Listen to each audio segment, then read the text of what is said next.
Hey. Hey everybody, how's it going? I'm glad to see you all. I hope you're as glad to see me. Let's take a look at this new Raven artwork, huh? Pulling it right Ooh, up. It's that's the continuation of it. Yes, it's coming along nicely. The s- squidopus, the squidopus is consuming the flesh off of his face. It looks like. I enjoy it. Very nice work. Very nice work. Hey, Raven. All right. So, I think I'm going to start with my idea. There's not a ton of people here yet, but we'll start with my idea, which is for an S. Oh, wait. Do we have any good news to do? We do have some. I think we have some. I think we're going to give some games away. Isn't that good yeah, news? that is good news. Okay, cool. So, we're going to give some games away on here. It'll start next panel. We'll give, I don't know, 3, 4 away a week, something like that. So what my plan is, and I'm going to create a little document, and we'll fill it all out there. Oh, you know what? We need to share this with you guys here real quick. So the plan is, every day, we're going to take the top sharers for the day. I'm going to set the top record to a daily reset for now, and the top 3 donations, the top 3 bits, and the top 3, the other one, gift subs, will all be entered in to win. So, we're not a huge channel. 1 or 2 will probably put you in the draw. There's a very good chance. It's a very, very good chance of it, but we'll be giving the games away from there. So it's not going to be huge. We're definitely going to be doing it at a loss here, and we just want to give games back to help entertain you guys while you're all locked down. Should be nice and cheap. Should be fun. We'll do that draw next week. So if you're tuning in right now, tune in during the week in order to get the chances to win the games, and then tune in on Saturday to come and get your free games. And we'll track you down if you're not there for the Saturday draw. Also, if we don't really get too many entries, we are toying with the idea of including people who resub during the month in the drawing. So we'll see. We'll see how it goes. Yeah. You know what? If I'm not getting any entries or enough entries, period, let's just throw all of our subs into the draw. Subs, anybody who throws bits in. Yeah. So all you We'll subs see. out there, if you'll get an extra entry if you do the other entry, but if you're subbed, you've got an entry. Let's help our subs out. That's fair. You guys are subbed. You're helping the community. You've been helping me out since the beginning. I love you for it. I thank you for it. Let's give you some free stuff. Help keep you entertained during this time. That put a smile on my face. Just getting to say that. Oh, hey. Pseudo green screened out, I guess after our father came up in damn near his skibbies and waved at everyone on YouTube, you decided to put a lovely BC scenery behind you. You're gonna show in my background. See how I'll be here for a little bit. Yeah. It looks beautiful. It does. Makes me want to go out for a hike, actually. Reminds me of the Okanagan. Yeah, it does look like the Okanagan, doesn't it? Or even North Vancouver area. I need to spend more time in North Vancouver. I've never spent any time up there. Really? Well, as soon as this is done, assuming it's still hiking season, we should go do the Mystery Lake hike Yeah. up into I know the area, but the name place. just vanishes from my head. Like, I'm terrible with names. I've said this many times. Like I'm a massive Tool fan. I'll be talking to someone and just like Danny Carey's name will just be like, and I'll just be like, the drummer, the guy that hits things with sticks for that band I really like. What was his name? Okay, SRPG idea. So let's start with the background on this. Because I love this idea, I do. And I'm stoked for this idea.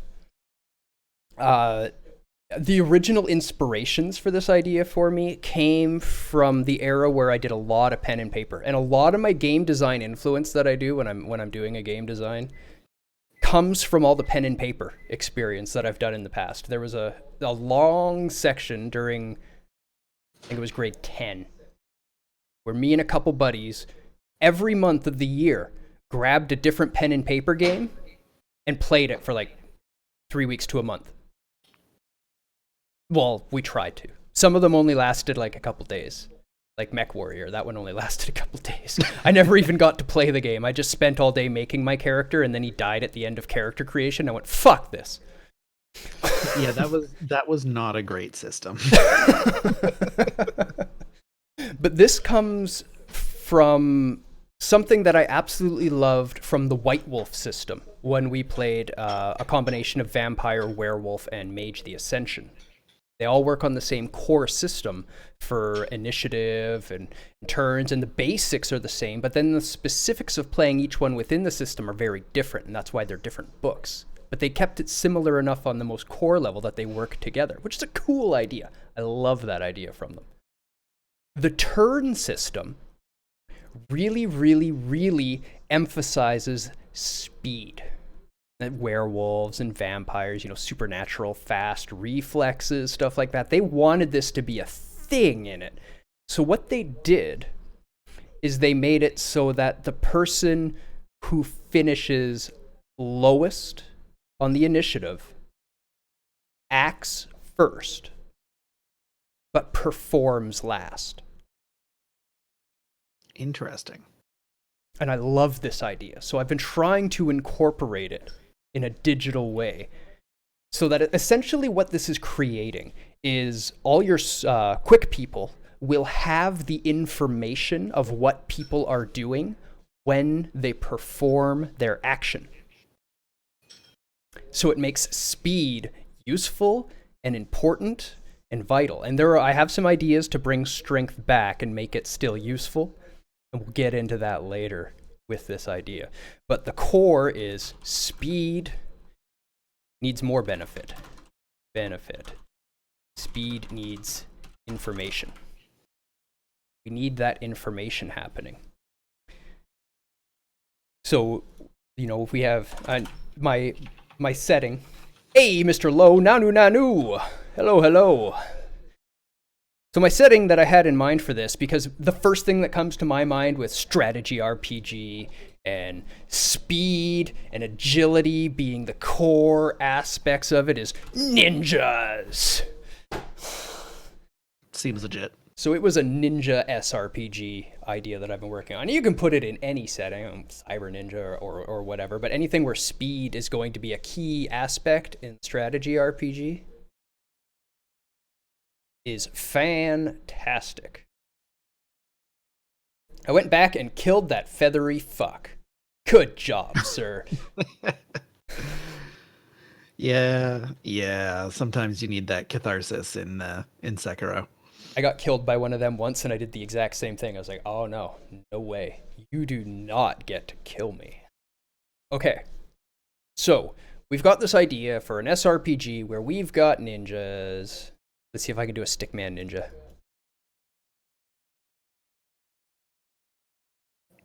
There we go, stickman ninja. Perfect. I love it.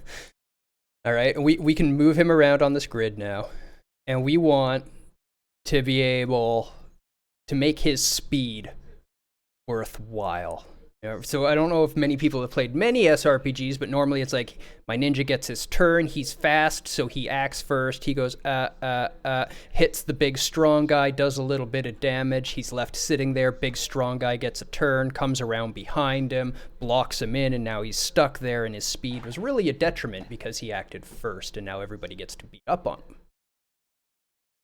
That's how a lot of them end up playing out, and it's unfortunate, because speed is way better than that in an actual battle. Speed is super, super useful. So yeah, we're gonna replay this. Being able to hit them before they can hit you, very important. We're gonna rename these layers, and we're gonna create a few layers. We're gonna create a warrior layer. We're gonna make sure that we can obviously tell he's the warrior.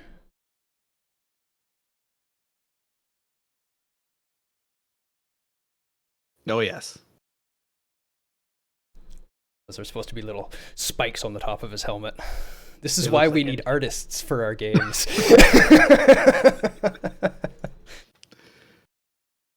Or is it just Smo? Is it just Smo? It could be Smo. It could be Smo.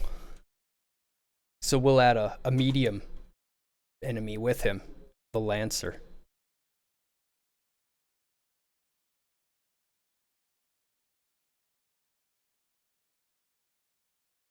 There we go. Okay. It's got something that approaches a lance. Yeah. It's almost a lance. It's a Gorn lance, is what it is. It's the floppy noodle lance, and it's just taken in picture while it's wobbling around. We'll deal with the art. Don't worry. Don't worry about it. Don't worry about it. If we ever go into production, we'll get Raven to draw it all or something. It'll be better. It'd be badass. Yeah. All right, now I'm gonna add another little layer here. We're just gonna quickly draw. Hey, no, I don't want to. Stop that. Man, I did that line so nice and straight too. It almost looked like I was using a box tool. So this time I'm gonna use a box tool, I think. Do I have one? I don't know. Whatever. Shapes, rectangle. There we go. Good enough. And we've got our turn order. Okay. Helps for people to visualize this way, right? So let's say our Smo looking dude gets like a 3 initiative. We're just giving some arbitrary numbers, and then he gets a 5, and then our ninja guy gets like a 9, right? He's gonna act first. So because he acts first, he's going to put his command in last. We're gonna start at the bottom. So the Smo guy, he's the warrior, he's the slowest, he's at the bottom. He's lost the initiative. So when he makes his decision now, he has no idea what's happening, basically. He's just saying, I'm big, I'm strong, it doesn't matter if I'm fast. I can deal with anything coming at me. That's a warrior mentality. So that's how he's playing right now. That's how it's designed in this system. Rather than the old system SRPG of, I'm a warrior, I'm going to truck in, it's finally my turn, I'm going to sit here, I'm hopefully positioned in the front, and we're just going to use position to try to use me as a body blocker. Literally just going, we're going to grab him and, I'm going to move up to here. That's going to be my whole turn. I'm just going to take the midfield. Okay, so he says done. When he says done, the Lancer gets this view. Okay, maybe we'll have a shadow figure here.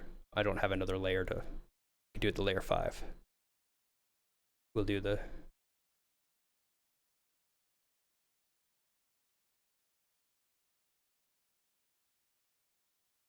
Okay, that's where he's going to end up, and we can see like maybe a streak along here, right?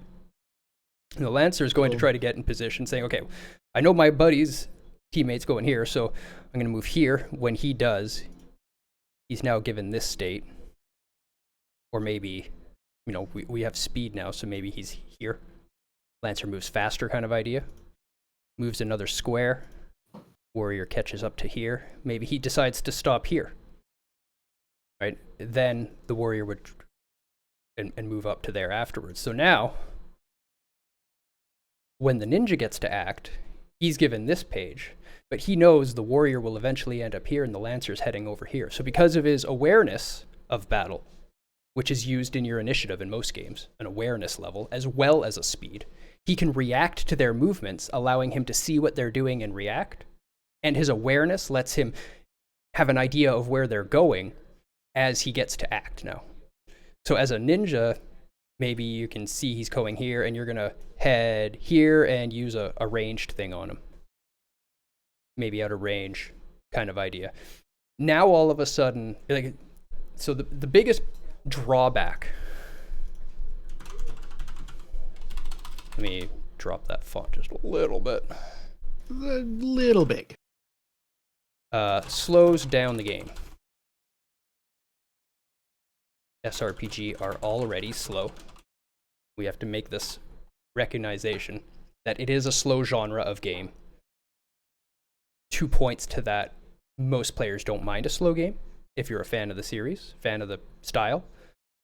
But if it's already slow, slowing it down could be a negative impact. So fluidity, I think, would be a key thing in this system. You don't want a lot of wait between each round. Like if it's this person acts, stop, show the person this person acts, stop, show this person acts.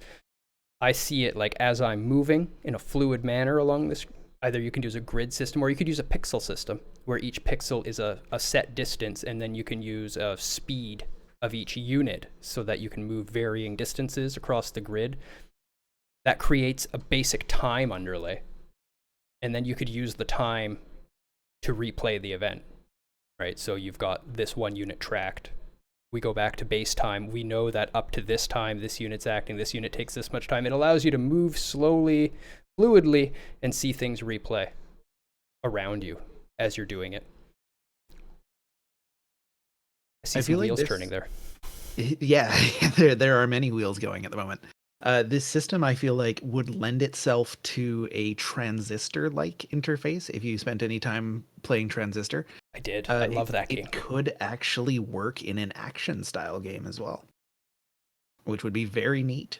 How would you do it because you have a lot of the time bouncing back constantly, right? You're going to play that one. Say it's like a turn is 10 seconds and there's 5 units in the battle. You're going to play 10 seconds 5 times in order to actually act it out properly. Not necessarily, because for a system like Transistors to work in an action game, you need to have it be a single player system. It just can't be multiplayer. Yeah, can't do it. I agree. But because of that, you can predict what the enemies are going to do. You know what they're going to do. They're AI. So you can have them all act at exactly the same time in your, slow-mo mode, your tactical mode, what have you.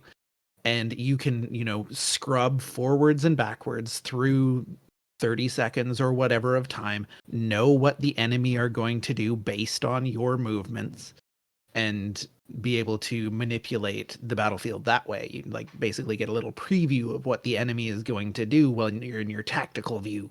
I dig and then it. you can make decisions based on that. Essentially, you're taking the SRPG genre idea that I've been working on and implementing it into like a 30-second ability in an action game, so that in a tight spot you could rewind time and then have the outline of where everything's going to go for the next little while displayed so that you can more accurately avoid it all as it approaches its spot. Or 30 seconds forwards in time, right? Like to be able to predict what's going to happen rather than reactionary. But you could totally do it either way. I kind of like the reactionary one, and we can meme it right the hell up and call it Captain Hindsight. But then we need to make the main character like what's the precursor to Wolfenstein? Captain Keen. Commander Keen. I'm in. So yeah, the next evolution of this that I saw in my mind when I started playing with it was introducing thrown projectiles, which are strong in the ninja world, right? So now as that arrow or throwing star is moving, because we are tracking a distance per time with the pixels on the battlefield, you can see it move as you move. So if you're within range of it in a turn-based strategy RPG, you can catch it out of the air and throw it back. We monks now. Yeah. Or ninjas. Ninjas are fabled to grab arrows and stuff like that. Like, imagine you've got enough speed to actually react to the arrow. You can see it moving on your screen. So even as an archer ninja, you can grab it out of the air by just delaying because you've beaten the other archer. Use the grab arrow, put it in your bow, and just fire it straight back at them. This is something I want to do in an SRPG. Absolutely. Pretty bad. It just brings so many options into the SRPG genre. But now one of the big issues, and I'll let you take a look at the idea of the issue before I say what my solution was, because I do want to know what you think of it as well. And that is, get rid of. how is the warrior at all useful now? Like, if you're really the slowest person and you're going to be because there are characters that are just at the bottom of the initiative, and it's the way they are. They wear heavy armor. You're never going to get to make an attack at this point. By the time it plays out, the quick guys are gone. They know where you're going. They're not going to stop within your attack range. How do you make a warrior at all useful?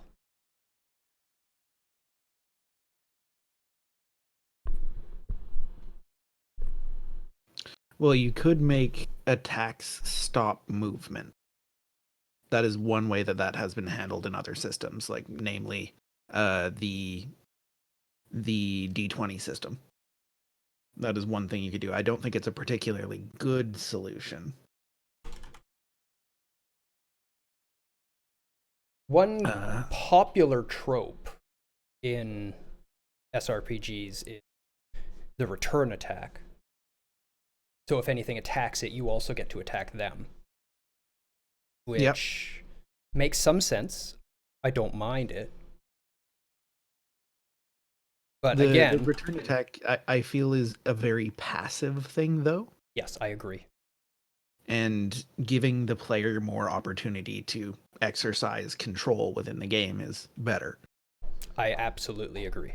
Absolutely. And honestly, when I play SRPGs with return attacks, I'm not a huge fan. Unless there are some that do one return attack. And I'm better with this. Because I can use some strategy to put the strong unit in there, attack with that unit. They take the return attack. I know that unit is now vulnerable, and my quick guys can get in behind. My long movement guys can flank around and now get free attacks. Another way that you could handle it would be to prep an ability on your turn that triggers based on conditions. That's actually my solution. That's the one that I had come up with. And nailed it. And it stems from field control, right? Like warriors in most combat, they're not always right in the play.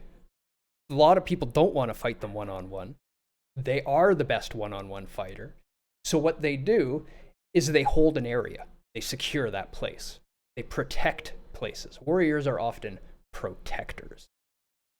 So now, if we look at the warrior this way and take a different view on it, when the warrior moved up to here, we could have looked at it as anybody now moving in these areas can get attacked by him.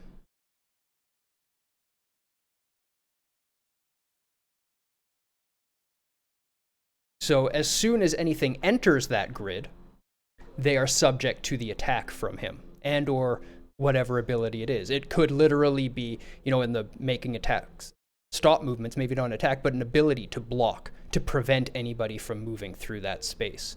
Now, they would be able to see that that's what he's doing. So they still have to play around it, but it's an active ability from the warrior, and it's an effective ability for the warrior. He's not necessarily being offensive, they're used as a defensive. Like, you could now put maybe a healer unit right here, right? And he is literally defending that unit. Anything that tries to get to that unit is going to get at least smacked by him. You can't just sneak past the warrior anymore to take out their healer in the backlines, which I love. The added strategy. Also gives you a lot of really interesting play around like different shapes, different AoEs that he can affect. Yeah, exactly. Be they lines or grids around him or crosses, what have you.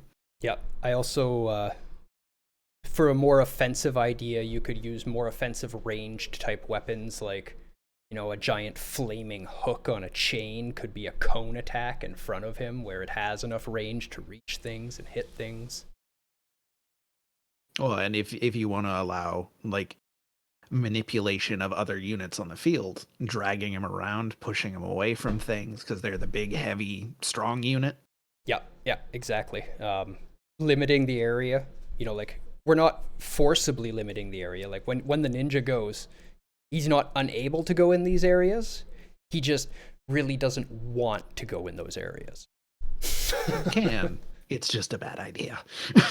At which point, on the ninja theme, we could bring in really cool stuff as well, like jumps. Ways to avoid those grounds. You know, do a backflip that actually avoids that tile. Uses a skill point or some level of tech point to add movement abilities in order to get around these things. We're already reaching, basically, as far as I know, unheard of depth SRPG combat. Never seen anything like that. If there is something like that out there, please tell me so I can go play it after the stream. Because it sounds fantastic. It does, it does. I'm a huge SRPG fan, and this is something that's been a baby of mine for a long time. What do you think, Suda? I know you don't play a ton of SRPG, but... Yeah, like I said, like you were saying, I haven't played a whole lot of RPG, but that definitely would be very, very interesting. And if this does exist already, I would love to play it, to try it out. But I'm pretty sure I've never even heard of anything like that either. So this ever does get made, I would be very interested in playing with it, and trying it out. Or maybe we can even take some time to try to prototype something small just to see the actual feel of it. I would love to prototype something. If we do prototype something, we should do it on a stream and once again throw the code up for everyone. What I would do with it. I'm not going to finish it as a game. You guys want the prototype, go for it. Yeah, if somebody else wants to put the effort in to finish it, sure. I mean, I look at RageBot. I don't finish projects. We will get that game in there. We are next week thinking of doing a little more technical session, less game, more code oriented, where we actually structure and lay out how RageBot's game will start being built so that we can separate and start building some pieces. So if you are interested in the code side of things too, we're going to try to do a little more technical episode there, and I'll try to say everything that they say in English for those of you that want to tag along and don't really know the code side. Hopefully you'll learn something. That's my job, by the way, explaining stuff in English. Yeah, it's something that developers are generally not very good at. So, what about magic? Because every SRPG really needs magic.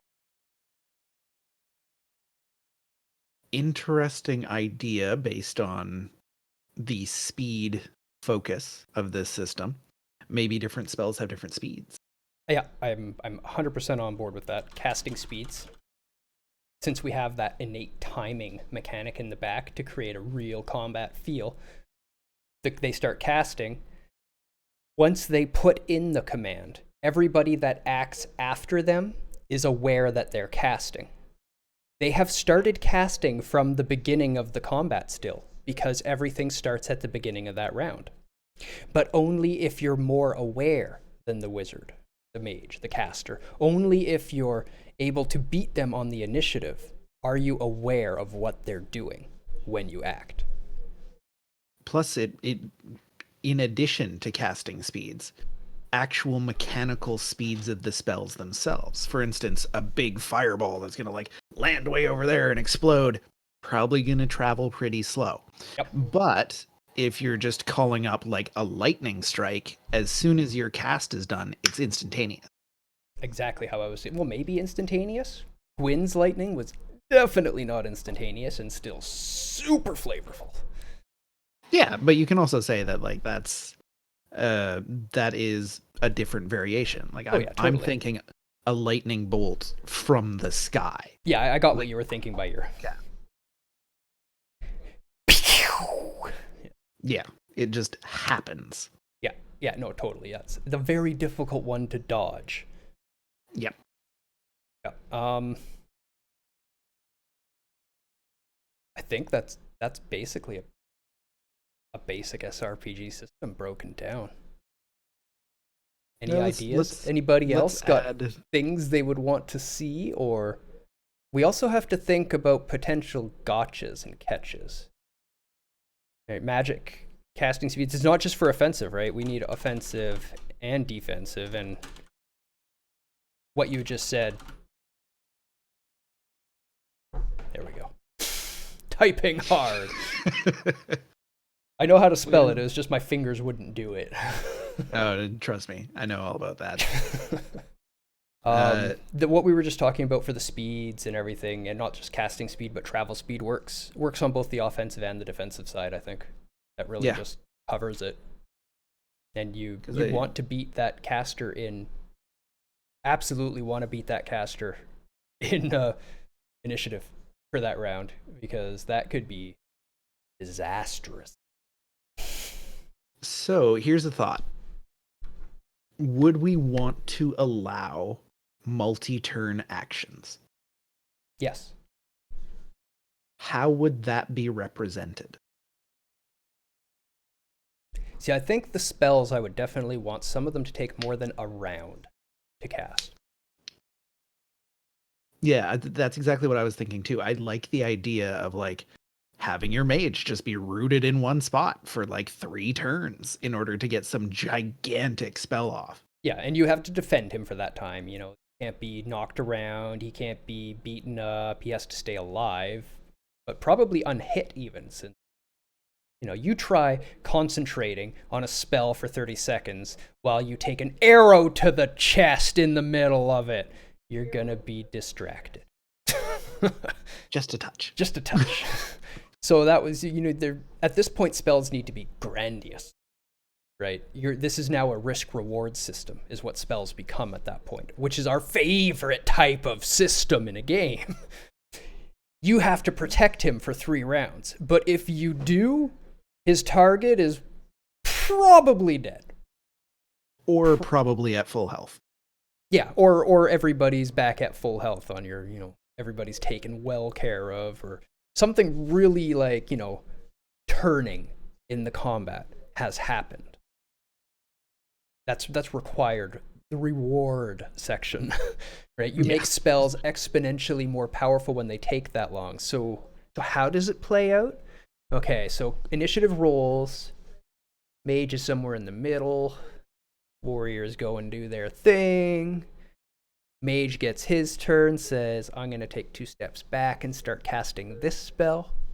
Takes a couple seconds off the thing for him to do that backwards movement. The spell starts from that point. Time starts counting up. Whatever time is remaining on that spell boils over into next round. That round, everybody sees Mage just stand there. Everybody who is after Mage sees what spell he starts casting. Depending on knowledge, maybe they even know how long it's casting. Maybe there is a knowledge skill involved in the casting so that you know he's casting, or you know what he's casting, or you know where he's casting it at. Which is another interesting idea. I do like knowledge gathering and recon in SRPG as well. It's an essential part of RTS. I agree. I also think there's a risk of overcomplicating the system. I 100% agree. 100% agree. That's why I said a big maybe. Just so you guys know, normally when I'm sitting brainstorming, throwing ideas together, coming up with a system like this, and then I sit down and look at it, we rip half of it out. Because you don't want to overcomplicate things. The best game pretty much in history of games that's still played today and will probably be played till the end of time to try to master it is chess. This is a super simple game. There's like 7 moves. I think there's like 7 moves to learn. You can learn it in like half an hour and then spend the next 80 years trying to master those 7 moves. Simple complexity. That's what we need. Or Go, for instance. Yeah. Not that I'm going to claim to know any of the rules for Go, but as far as I can understand as a layman, you're putting rocks on a board at intersections. Yeah, there's quite a few rules to that one, though. Probably. Like, just easy to learn, hard to master. Exactly. That's the core motto of a game designer. If you want to be a good game designer, it should be easy to learn, hard to master. Pookie was the one who pointed out to me that Soulsborne is easy to learn, hard to master. To actually play it, you pick up the controller, it's got like 5-6 buttons. It's not that complicated. Once you learn those 5 or 6 buttons and what they do, you have everything you need to play the game. Now you're going to spend the rest of your life getting your ass killed by hollows, learning when to push those buttons. Many times over. Yes, but yeah, at the core of it, not a complicated game. It gets more complicated in its internal systems. The crafting is overcomplicated. You haven't even played Demon Souls yet. I know. Yeah, it's coming. It's coming. I'll do Demon Souls on PS3 hardware for everybody on my first playthrough, and you can all enjoy my bulletary pain in the ass. Oh, yes. Okay, so yeah, then the next round comes around. So I don't think a spell takes rounds to cast. I think it takes time to cast, and each round is X time. So it might be a 10-second spell, and every round is 10 seconds. So if you start casting it the second the round begins without making any movement or anything, spending any of your time, you'll finish it that turn. If you had to move half your move, you've used half the time, it'll finish halfway through next round. Yeah, I like that a lot. Okay, then the interesting thing to me is how we represent that is happening. Yeah, that's what I'm working on right now. Needed to clarify exactly what we want to represent first, right? Yes. So the turn that it's cast is easy, right? Because you put your command in for what you want to do. You're not doing what you want to do that turn. You're doing what you want to do, right? So we have the movement, and then when you start casting, it puts the cast up into that time. All right. Now, if you're casting something that's less than that turn, you might be able to get two spells off in 30 seconds, maybe even 3. You know, if they're really quick spells. Pew, pew, pew. Instance. Probably not going to be hugely devastating spells or hugely helpful spells, but you could do it. Yeah, you can have the quick spells in there too. So we need to address that. By addressing that, we innately address the other issue. Okay? So in that turn, we do the cast. It locks you up for that amount of time. If it hits turn end, that's the end of the turn. It rewinds the scene and it gives the next player the turn. Otherwise, it fast forwards through that time, that spell's reaction happens, and then it gives you back control in order to play out the rest of your turn from the remaining time. So the way that I'm envisioning it is if something crosses a turn border, an action, and let's say, you know, maybe this doesn't need to be restricted to spells. Maybe it's just actions can take more time. Mm-hmm. Yeah, I'm 100% with that idea. The action, if it rolls over a turn boundary, you would represent that as just in their turn order slot, it would immediately have the remaining amount of time taken up by that action. Because you started this in the last round, you gotta finish it. Yeah. I'm doing a little timeline here. Sort of help envision what we're talking about, right? So these are 4 turns. We're doing, say a 10-second turn. Just nice, easy numbers here. So you're going to cast when on your turn? Say you start, you do a little movement, and then you start an action. Okay, so the movement goes to here, and then spell, and then the spell is going to take, say, 10 seconds. Right, and the spell is going to happen like here. So we would see up until here, and then it would stop. You might know what he's casting, you might not, but we're not going to see the spell go off. And then your next turn, all you're going to know for your command on this turn is that mage is going to be moving a little bit, and he's going to be standing there and casting the whole rest of the turn.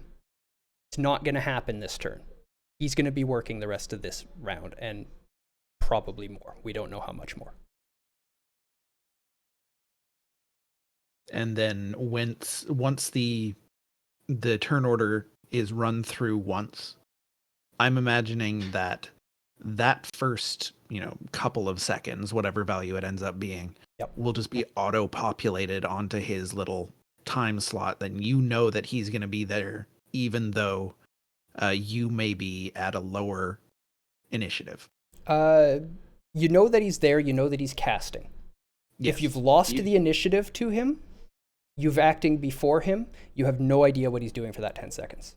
All you know have is no that idea what he's doing after those first couple of seconds. Do we just tell them automatically that this is going to be where the cast finishes? I see it as more of a combat intuition. You can intuit that 10 seconds, that little bit. I can tell that he's not going to be finished it here, but I'm not sure when he's going to be finished it by. If you beat him on the initiative again, then once again you can intuit that whole 10 seconds of his and tell, okay, he's going to be finishing his casting in about 2 or 3 seconds, as opposed to the warrior being, he's casting, I got to do my thing.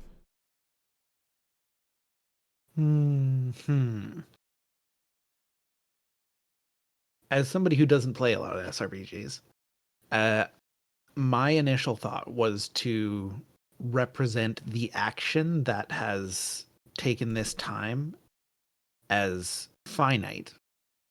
And now you know that it's going to take this long. You still don't know what it is, but you know that it's going to take this long. But if spells have different cast times and you don't know what it is, then you innately would not know how long it's going to take to finish. That's true. But you would if you were after the caster in the initiative order. Yep. Which is what I said. Yes, and I'm just working through it in my head, playing out a turn. Making sure we're on the same page. Yeah, I think that makes sense. I think it makes sense not knowing when the spell is going to end if you are slower than the caster. Yeah. And then the mage would get this sort of area to work with next turn. This part's already consumed. He does his action here, assuming he finishes. Play with the last bit. Gets to take other actions at that point. Yeah, maybe cast another spell here, kind of thing, after repositioning, and then do it here and just have a couple steps to take, and then maybe get another spell off instantly. Your mage. Suddenly now, risk reward on the mage, you're turrety, like a mage should be. You'll probably have some instant cast abilities. So it's almost MMO level mage at that point. You're saving your instant casts for your movement phases where you have to get from here to here to be safe. You save your turret high damage abilities. It's risk reward. You have to know when to use them. When can you protect? When can you actually turret for long enough to get it off? And I feel like this system can be applied to other classes as well, although generally their actions will be less impactful and shorter. Yeah, I absolutely agree. The attack, the swing, stuff like that should have just a time consumption. So let's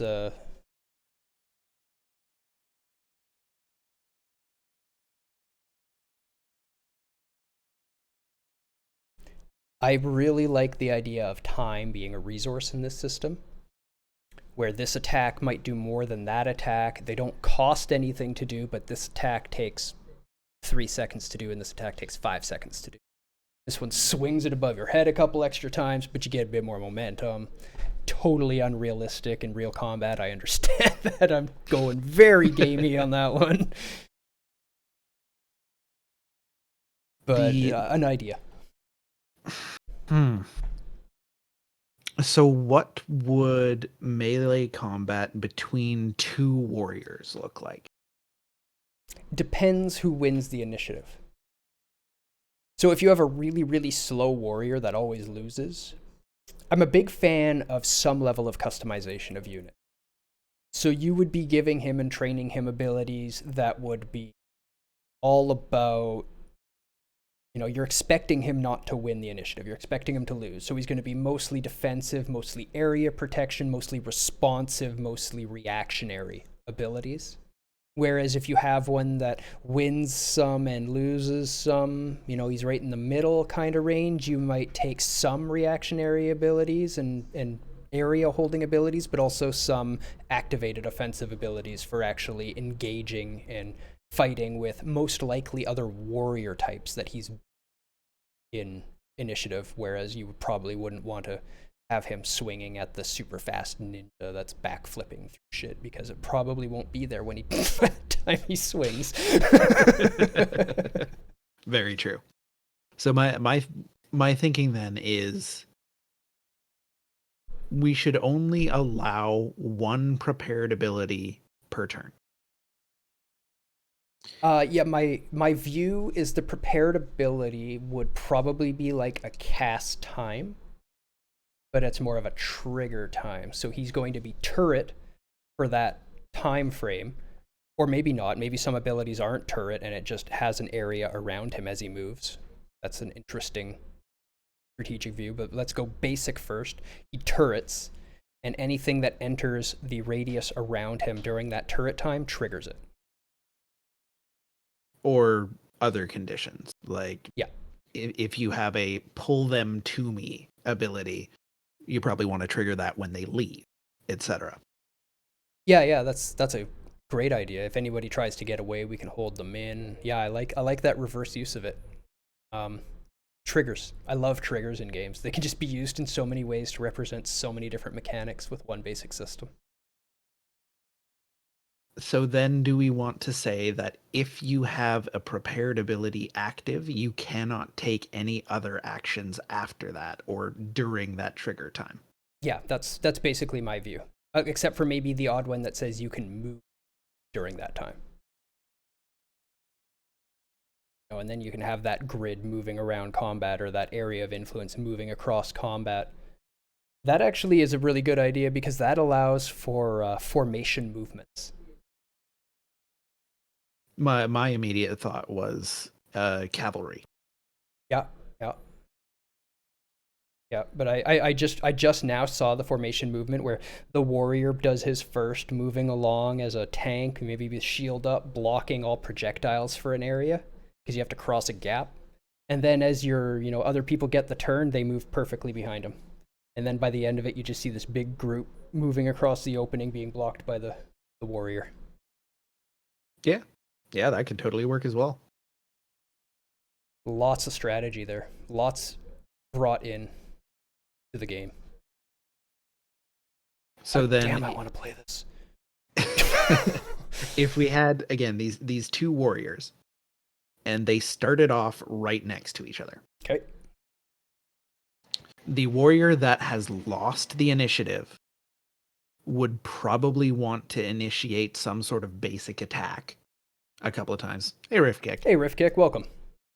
Would probably want to initiate some sort of basic attack and then trigger if you leave my area of influence, I'm going to do something bad. Yep. That's actually, you're basically just using the AOO system right now from AD&D. Well, for that instance, yes. Yeah, but I mean, like it's varying ranges. It's good to recognize that well, they have varying ranges. I've seen an area of attack of opportunity build using a ranged chain and a specific build on a large modeled player character that allowed any movement within like a 60 square radius around the thing, just about. It just locked it down. Yeah, anything moved 30 this way, 30 that way, in a big circle all around it, automatic attack of opportunity, and because of the warrior build it had infinite attacks of opportunity. Yeah, I was very tempted to do that with my most recent warrior. and that's essentially what we're talking about here. We don't have to just do enter or exit. Any movement in it. You're in my area, you're getting an attack. Depends on what the trigger is. The trigger could be any sorts of things. Like, you could have somebody who's specifically a mage killer. And once they get into range, or if somebody triggers this ability by casting a spell, it allows your warrior to just sprint up to them. Like, you can do all sorts of things with this system. Yeah, I really like the defensive cover options that it presents as well, so that you can take the hit for the healer or the mage in order to prevent them from being interrupted, or standing right next to the healer. If anyone tries to attack the healer, he follows with a shield slam into their face to stun them for that round and prevent the attack. Yeah. Yeah. All sorts of triggers that you can build into the system. And we basically just rewrote action systems in RPGs in general. Yeah, pretty much. Hey guys, here's a better way to do it. Everyone's always like, those turn-based games are dead. That's because no one's looked at these turn-based engines in a long time, and there's a lot of fucking awesome things you can do with them. And us old school RPG fans will eat it up, trust me. Could be unnecessarily complicated as well. But I feel like as long as it's one of those things that I don't think the user will be able to intuit. No, but they don't have to. If you give them a little bit of education early on in the game, have them go through a couple of turns with a couple of different triggered abilities of a variety of kinds, then you should be good to go. The UX is the key to it all. UX is everything for SRPG. It's what information is made available to the player at that time.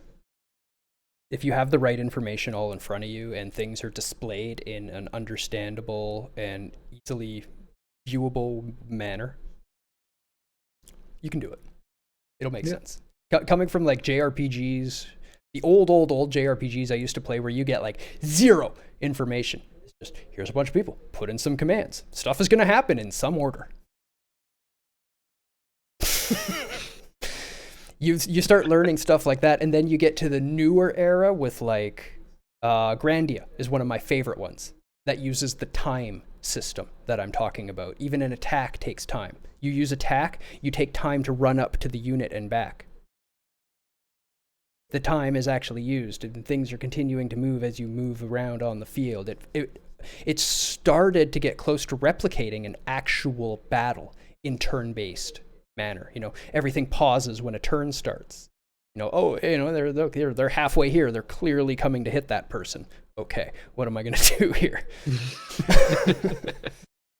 It was much simpler than this, but it was the start of it. And the way they gave you the turn order at the top, and they didn't use a time ticking. What they did is you have your wait, or you're going, and if you're ever hit in this big long span, you get paused.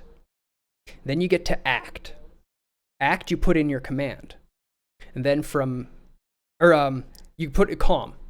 There's calm and act. As you hit calm, you put in your command. And then there's this space you have to wait as you go from calm to act before the action starts happening. If you're hit with a heavy attack, which does less damage because you can only do one instead of the 2 regular attacks, but it stuns. And it'll actually knock you out of your action and then back into the wait before you get back to calm and put your act in again. And you can do that to the enemies can do it to you. It was an even system. So with a big party on a boss, if you're really, really on point, you can take almost no damage just by knocking it out of its act all the time. Interesting system. Yeah. I don't think I'd like it. No, it's probably too slow for you. Good God, I love that game. And Grandia really is known among the JRPG genre people as a beloved game, because it was fantastic. It also used the more you use your spell, the higher level that element of spell got, and then what spells you had were based on the person. They all had their own sets of spells, and then what level each element was. So like for the ultimate spell, you had to get like 3 elements, basically all the way up, kind of idea. You had to use them all, the whole game, lots. Wasn't the greatest system, but it was interesting. It ended up becoming very grindy. I have mixed feelings on the whole do the thing more to become better at it system in games. It's been tried many, many times. It started out as, oh my God, why would you do this? With Final Fantasy II. That game was fucking terrible. Some people love it, and I'm glad you guys love it, but just be able to admit when you play it and love it that it's fucking terrible. It really is. Not a good game. Final Fantasy III, though. Yeah. That game had some dope-ass music. And also got rid of all of the you have to do it and get hit by it in order to gain it, and was also the very first iteration of the job system, which is classic legendary. So 3 goes in the good book. Yeah. You've been real quiet, Suda. Yeah, mostly just been learning quite a bit. Oh, I'm glad you're learning. To experience SRPG, so yeah, just been paying attention and put input if it was there. But you guys been covering most any questions I would have. Awesome. Feel free to jump in and tell me to shut the fuck up at any point, because I will talk endlessly. That's why we have a show, right? I think we've just spent like an hour talking about the basics of an SRPG system. So if anybody has any questions about this one, I'm open to field them. Raise your hands. Yeah, raise your hands. Otherwise, I know Rage had at least 1 or 2 ideas he wanted to get into too. Also, because our viewer count has gone up over the hour, a quick reminder that we will be giving away some free games over the next coming weeks as the lockdown continues. Anybody who gifts a sub, sends some bits, resubs will be entered in a drawing for that. So please, by all means, if you want some games, get yourself some entries. And our subscribers, as we said earlier, will be entered as well, because you guys are awesome. You support me and us. And I just love hanging out with you, so I want to give back to you. So we're giving games away. Let's keep everybody entertained. Let's keep them sitting at home and happy and safe. Did you have any ideas you wanted to talk about, Sudo? Since you didn't get to talk much on this one, do you have any game ideas you want to share? Or are you like, no, they're fucking mine? No, I have a lot. Just most of them aren't flushed out. I went and grabbed my my binder from high school era stuff and started digging through my old ideas, and most of them are pretty garbage. But there's been a few in there that were okay, and a few that have actually been made into successful games now. So kind of happy that very nice. Some are bad. Yeah, one of the ideas I had was for a 6-player horror game with serial killers like Jason and Chucky and stuff, and those games now exist, so that's kind of cool. Yeah, there's some I can bring up. They're mostly just not so much mechanics, but actual just overall game ideas that people can take and run with them as they please. I'm definitely never getting around to any of these. I'd be lucky to actually make like 1 or 2 of these in my life. Totally. So jump into the text document and you can go ahead and type. I've put it onto a fresh page there for you, and let's hear some of your ideas. We'll help you flesh them out. That's exactly why we're here. Let's all flesh out some ideas. Who doesn't like having ideas? I love ideas. Most of these written down already, so mostly just being me copy pasting. But the first one I have here is something I call, the working title is called Cryptid Keeper. And basically what it would be is a kind of management RPG game where you play as a character wanting to kind of open up and exhibit the strangest and rarest attractions in the world. You do this by kind of exploring and capturing various cryptids, bringing them back to your museum, and then putting them on display. And this in turn would then bring visitors in to see them. You would earn money. You use that money to upgrade and research to be able to get larger and more kind of rare creatures. If for people that don't know what cryptids are, they're kind of just like folklore beasts. So anything from like a unicorn to Sasquatch to, like the Loch Ness Monster. The nice thing about this is that cryptids, for the most part, are in the public domain. Mm-hmm. So you kind of have like a vast library of things to utilize and put into the game without having to flex too much creativity muscles if they're not quite there, or if you want something just to kind of base it off of at the beginning, you have a nice kind of sample board. As long as you don't reference works that they're in directly. If you reference just the creature themselves, it's fine. But as long as you're not bringing in things that people that have, read a story about Sasquatch and then you bring in elements of that in, because that will likely be copywritten. Yeah. But basically, as I said, so this game, as you start, you'll lack the skills and tools to be able to house or capture the larger. So you'll be starting off with smaller things such as like fairies, leprechauns, maybe even a unicorn if you get lucky, but things like that would supposed to be rare. But you're basically just one person who's opened up just a single kind of little shack that you're going to start displaying things. And then as things kind of progress, you will be able to have more money to be able to research or hire staff to kind of maintain this facility that you're running. And there's kind of various levels to what this game would be. The first one would just be the kind of cryptid capturing system, which is I never really fleshed out what the combat would be. If it would be something that's like a turn-based game that you go and kind of like Pokemon, you're trying to capture them that way, or if it's something more like a boss rush and kind of twitch and action-paced game. But the idea of it would be that most cryptids have a lot of story and folklore behind them, which means they have a lot of kind of information you can use for strengths and weaknesses. So it's say if you want to capture like a werewolf, you'll know that their weaknesses is like silver and silver bullets, and there's certain things you can do to weaken them so you can capture them, and that's stuff that you would have to get beforehand before trying to take one on. Let me just pull up my notes here. I start actually pasting things in this document. Yeah.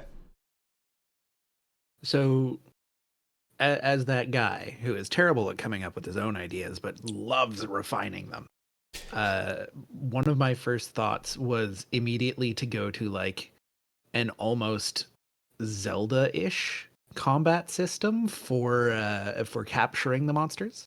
Like you'd have the ability to place traps, you'd have the ability to say use a net to catch a fairy or some other small thing. Some very basic attacks, defenses, bunch of items with different properties on them, say a freeze grenade, a fire grenade, silver bullets, silver tipped arrows for your bow, etc., etc.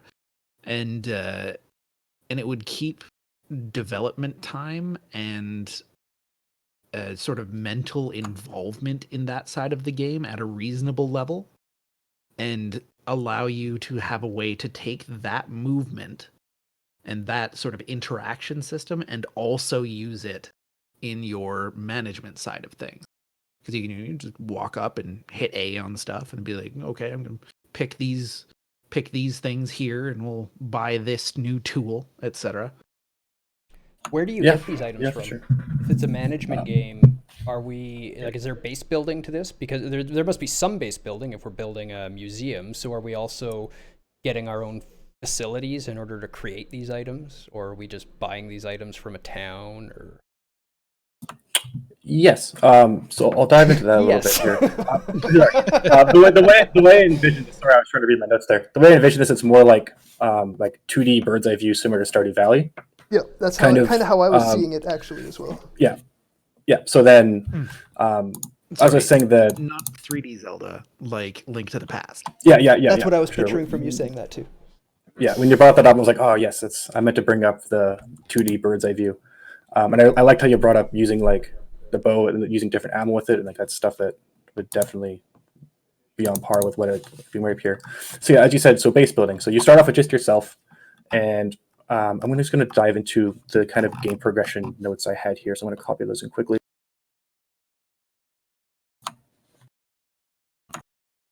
This is not pasting well from the document I have. I left my grid there for you. If you want me to draw anything, let me know. I'm super proud of that grid. It's a good grid. It's the best thing I've ever drawn by hand in my life. Oh, the sad thing is it wasn't by hand, it was on a computer. Well, I still did it with my mouse. All right, if you scroll down if you can scroll down to game progression, I'll go through. But basically, in the early game, you basically have to do everything yourself, so you won't be able to expand it. You can kind of afford the staff to lighten the burden. So you're going to have to be building the facility, so you'll be building the cages to house them. There's a research component to the game, because certain cryptids, like certain beasts, have certain things need to be housed in. Otherwise, they'll just escape. Mm-hmm. So you have to research those. You don't really know them, and I'll dive into the research component a bit later too. But at the beginning, you're doing everything yourself. You're maintaining everything yourself, and it kind of restricts the player to having to be small until they start kind of slowly, kind of on an exponential level, expanding their business. So then you also have character stats, and depending on what kind of play style you're going to do, it depends where you're going to dump your character stats. So it's going to be probably something similar to most RPGs, where you have like strength, dexterity, and then like intelligence, charisma, and like wisdom. Whereas if you want to be the one actually doing the researching and finding these things down, you'll be kind of going more into intelligence. Whereas if you want to be the one that's just going in and actually capturing them yourself, then you'll go into strength. The mid game, I envisioned that you have a facility that needs lower maintenance, which kind of frees up the player to do what they actually want to be doing most of the time, rather than having to do what kind of feels like work. And you can similar thing to like Stardew Valley for people who've played it. It's like at the beginning of the game, you have to manually water all your own crops, and it's very time consuming in the day, but it's work. And eventually you figure out how to put sprinklers and how to have things kind of take care of themselves. And it's a very satisfying feeling, and it lets you then expand exponentially, because all of a sudden you can have a huge crop field that kind of takes care of itself. You no longer have to be using hours of your day. And with the staffing system as well, it frees up to be, if you want to be hunting cryptids or upgrading the facilities yourself or just studying them, any areas you don't want to do yourself, you'll be replacing with staff and upgrading them to do that. So if you don't really want to be out finding them, but you want to be just researching the lore and the study behind them, then you'll just, spend your time and effort putting that into those kind of characters to then send them out to do that. Endgame, I envisioned that you basically would have this huge kind of facility and museum that is mostly just self-sufficient, requires basically no input from the player, and then you start just kind of focusing on taking down those major endgame kind of cryptids. Those would be things like your Loch Ness monster, some sort of like large dragons, any of those like mythical, super kind of godlike creatures. It sounds like it's almost becoming Monster Hunter by the kind end game. Better. And then so. Did I put the? Well, just in the now you've got these large, essentially hunts that you want to go out and find and capture, and it's about having all the right items and your preparation before you go to the fight, and that's Monster Hunter. Monster Hunter. Yeah. If you can scroll up a bit, I'll go over the staffing system. Should be just slightly above the game progression here. So you'll have to hire various staff members to help maintain as the facilities grow. I just want to add a quick note that as you've been explaining this scope fucking exploded. Oh yeah, a lot of these things. It is.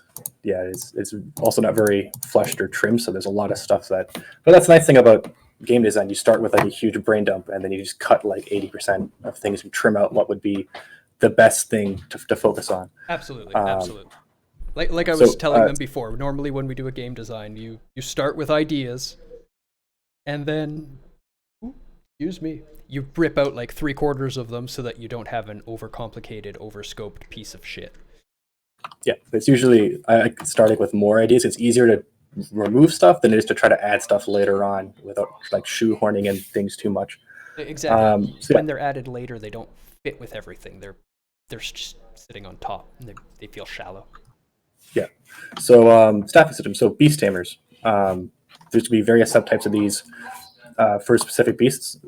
Without these, your cryptids will be unhappy and escape. These are kind of just like your zookeepers. They kind of feed and take care of the creatures you have, and certain ones will be trained to handle certain kind of beasts. So like one that's housing a Sasquatch probably won't be able to take care of a fairy as well as like some sort of like basilisk. So you're going to have to hire certain teams, or kind of, that's one area that gets a little bit more complicated, but it mostly might just be one guy that you just train in various areas. Maybe they're just like some sort of skill tree they just have to be kind of trained in, so they can be able to like handle certain things. But it also opens things up to kind of prevent each player from just having the same museum, whereas maybe you can only really realistically focus on certain kind of area and certain kind of cryptids. So your museum would be more, like forest, wildland, critter, beast orientated, while another one will be more like sea creature kind of orientated, because that's just where you've pulled your resources to fund. And then maybe towards the end game, you'll have enough resources to kind of expand to incorporate everything.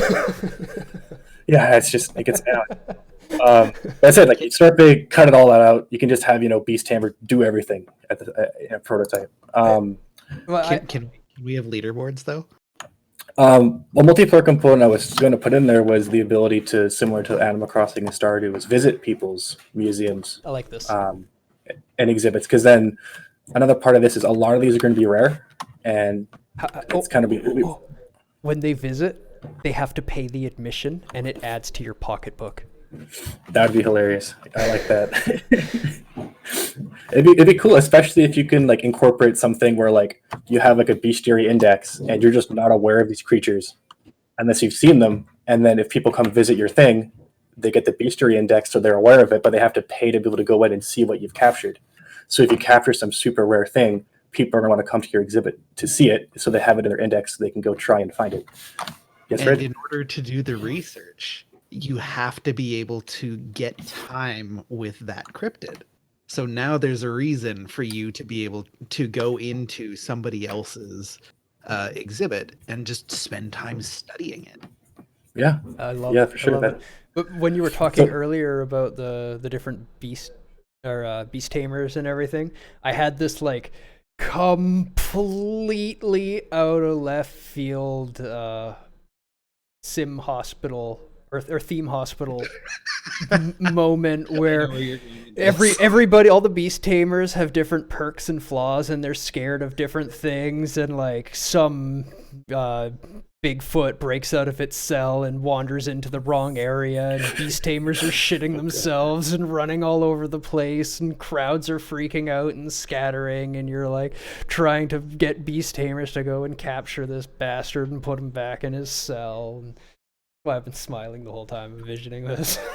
So it's very likely. The other part of this is like there's other things too, where like if certain things eat other things, they can break out, and next thing you know, you have Sasquatch out in some other place he's not supposed to be, eating your other exhibits, which is something that happened in Zoo Tycoon. Your lions could escape and then go eat your prey, or in Dinosaur Tycoon, and then your T-Rex would get out and just eat everyone, including the scientists.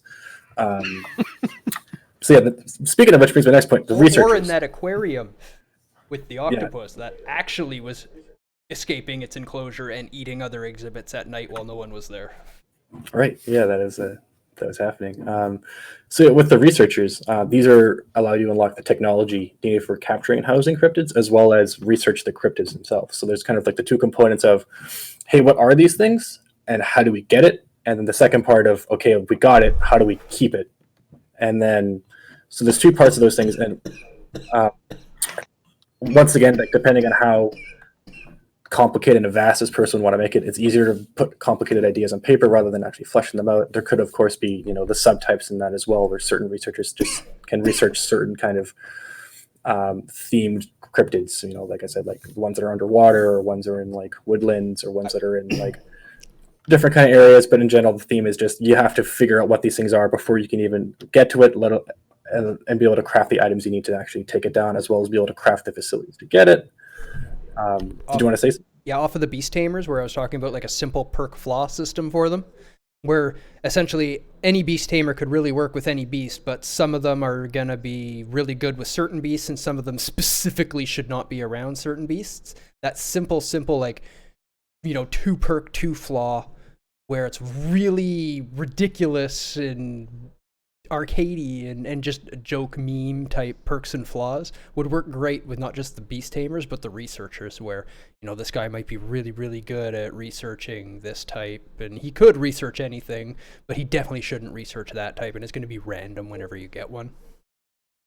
Yeah, and then like we could also throw in some things where maybe the research isn't always solid, so maybe they'll tell you that like golden bullets, wrong.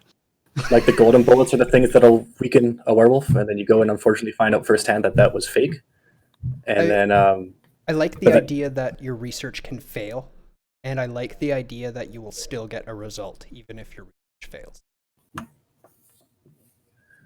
I guess it kind of... You could fail so catastrophically that you get no result at all and you learn nothing, but you could just learn bad information, and I like that. And they wouldn't know. You don't tell them it failed, here's the information. You just say, research completed, here's the result. Yeah. And then, I guess depending on... Because I can see that getting frustrating, but that can always maybe just be some sort of like quality. If someone wanted to like, peer review, then you can get like a quality aspect to it. But if you're impatient and don't care, then you can just run with it. The next thing on the list was that's retail. Interesting, yeah. I like that idea, because I don't really see it done too often, and I've always liked the idea of misinformation in games, and it's typically the pen and paper world that does it, where if you do it like the GM can make a hidden roll where you don't see the result, and depending on the result, either give positive or negative information, but it's information, and you don't know if it's positive or negative information. Only the die result did. All you know is this is the information you get. Yeah, exactly. And then depending on the player's play style, I mean, you can go the kind of careful route and do your research, but that takes longer, or you can be like, whatever, let's go do it. What's the worst that can happen? And then, have the consequences from that. Yeah, your addition of the QA system I've never thought of before, but it is a fantastic little add to be able to spend more time reviewing your research and try to weed out, like maybe it's 50-50 if it's right or wrong from the first one, and after one pass it's like 65-70% if it's right, and you'll go down and it'll just weed out information out of the report as it goes to take out the wrong stuff. I like it. Brady, did you have something to say? I thought you had your hand up for a second there. Oh no, I was just pointing myself when you were describing people who were just like, it's close enough. Let's go get them. Yeah, that's definitely it as well. Another thing about this for the researchers, you could have certain ones, like you said, the perk system. Well, maybe some are faster at researching, but the quality is less. Yeah. Whereas some take a longer time, but the quality is higher. So it's kind of like, well, what do you want? Like, and then depending on like how your business is running and your fees, well, maybe you need to just go get some cryptids right now because the current ones are no longer. They're getting old and boring, and time to kind of release them back to the wild soon. And you need to get some new ones to generate some more, some fresh income. I dig it because you're bringing in the triangle. I forgot the one word for it. It was in my head, and then the word disappeared. Iron triangle? No, or like service triangle. Good, fast, and cheap. You can only have two. Yes. I guess that's something that can be applied to most of these staff as well. Yeah, I like that. You can even, if there's a cost to having them, then that could even be a flaw / perk where they cost more, but they are faster and more accurate. Yeah, you could definitely hire on the cheap end, and we usually know what happens realistically with that too, right? And then having more money would be rewarding to be able to hire the better staff. Like the engineers can have the same thing. Maybe you have engineers that build really fast, but I mean, you can build a condo pretty fast and it's going to leak like a couple of weeks later versus having someone, takes their time and they're methodical about it, but it's good. Or maybe even sometimes you'll have someone who's very slow, but still is very bad. And you don't know that until after you've hired them for a bit, which will then kind of introduce a thing where, okay, well, this person's just not good and you have to let them go. Now we're getting into a management, like company management game, but for that, where you don't know before you hire them, that's based on your HR level, right? The better your HR system, the more that you know about their perks and flaws before you hire.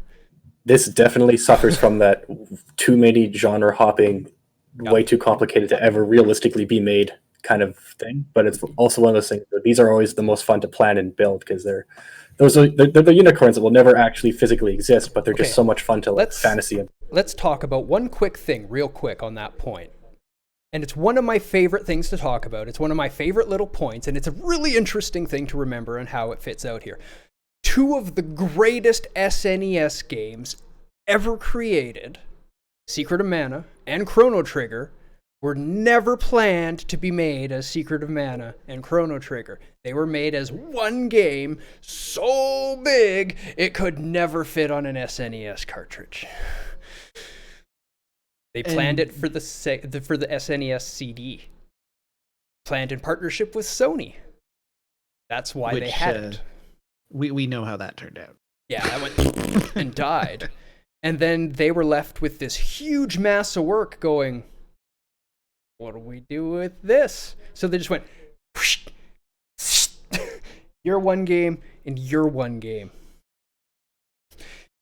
Looking at this one, they're like, oh, what do we do with this? They made it into an action game. They're like, oh, well, Seiken Densetsu was really popular on the Game Boy, so let's just call it Seiken Densetsu 2. So my thought, and I'm sorry, Suda, this is totally derailing from where you were going with this. But my thought is this is straight up 2 games. Yeah. It is 2 games. There is a management game, and there's a companion mobile game where you actually go out and do the beast taming. Do you need both games? No. You can play one without the other. If you play just the beast tamer, then you're essentially a mercenary. where you go and capture these beasts, and then you put them, on the market or send them off into the sell them on a ether market, or okay. whatever, and you get points for that. And Sell them on the market or kill them leaderboard. for parts and put a little crafting game into a Monster Hunter clone. What if Monster Hunter just takes this and makes an MMO out of it? Then that'd be dope. That would be fucking dope. But like you sell the monsters on the market or whatever. And then the other game is this management sim that can purchase these monsters or their parts to do research on, and manages these actual parks themselves. Like it's two games. There's too much here for this to be one game. On an MMO scale, there's no NPCs visiting. Sure, but MMOs are hard and expensive. I know. Yeah. But on an MMO scale, there's no NPC. Entirely player-driven economies of parks. But then, like, see, I don't know though, because once you've seen Cryptid XYZ, you've seen them. There's not going to be like some special. You have to build a lot for every single time. You have to build a lot of power into park design at that point.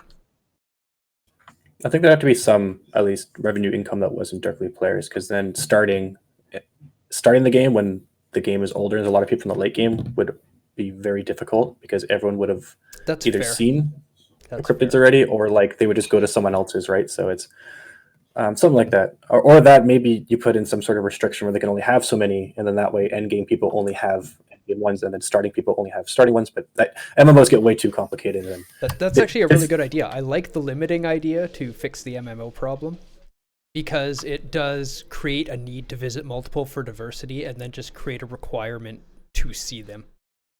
Or maybe the limit is not number based, but it's space based. You only have so much physical room. Yeah. So you can only have one like super large cryptid, like a dragon or something. Or you can have that's a good idea, like a couple of unicorns, or you can have a bunch of fairies. Going with the exhibit idea, you could only have one dragon in the exhibit. You might be able to have 5 or 6 unicorns. Same exhibit. Or, cryptids of the same size. May not all be unicorns, sort of deal. That's fair, yeah. Things that get along, things that live together. Jurassic Park game did that fairly well. Yeah, this was definitely like 2 separate games packed into one design, and it kind of like up to whoever was going to implement it to be like, do I cut out the management sim and focus on the monster hunting, or do I cut down the monster hunting and focus on the management sim? But for design, I'm just going to throw down whatever comes in, because the more I started designing one, the more that the other one started popping in my head, being like, oh, what about all these roles? And it's like, well, it's unrealistic for a single player to manage all this stuff. I'm like, let's just dump it down. Totally. And then, but you can just cut it in half at any time and you can, out of it. Or make like 80-20%, like have a very, very, very basic management sim where it is just you, and it's like a starting farm. I really love Rage's idea with the 2 games that communicate with each other. That'd be pretty interesting. It'd be like how I'm trying to think. I thought I had an example, but it reminds me similar to how Pokemon does some of their games, where they split it to 2 separate ones, and there's exclusives for each, and then now you have to communicate between the 2 if you want to fill out your Pokedex. Whereas this one would be like 2 completely different games with 2 completely different play styles, bringing 2 completely different player types together to cooperate to fill out their kind of goals. More accurately, I think the tie-in between Pokemon Let's Go and Pokemon Go, because you can transfer Pokemon between those 2 games. They are fairly similar, but obviously Pokemon Let's Go being on the Switch, it has access to much more resources. It has access to much more management. You can have more Pokemon. You can do more in-depth battles, etc., etc. You can do tighter but there's controls still that and more tie-in. realistic stuff with the access to a controller at all times. Yeah. Oh man, controls are pretty touchy. I'm getting MMO ideas flowing in, which is terrifying because I really don't really touch that. Because that's. But one thing that popped in my head would be instead of this being individual, if this was something that was like, I'm just going to fantasize that like Monster Hunter just turns this into some sort of like $500 to $1 billion fucking game. That is, these would be guilds. Your exhibits and museum would be guild based rather than player based. So then a guild. So you'd start off just monster hunting, but eventually you could band together to form a guild that would open up one of these. And as a guild, you flesh out this whole thing, and then that's how you do your guild flex. And that's how like raiding and game content works. Instead of just killing raid bosses, you as a guild have to the go raid boss and bring capture it them back and show it off.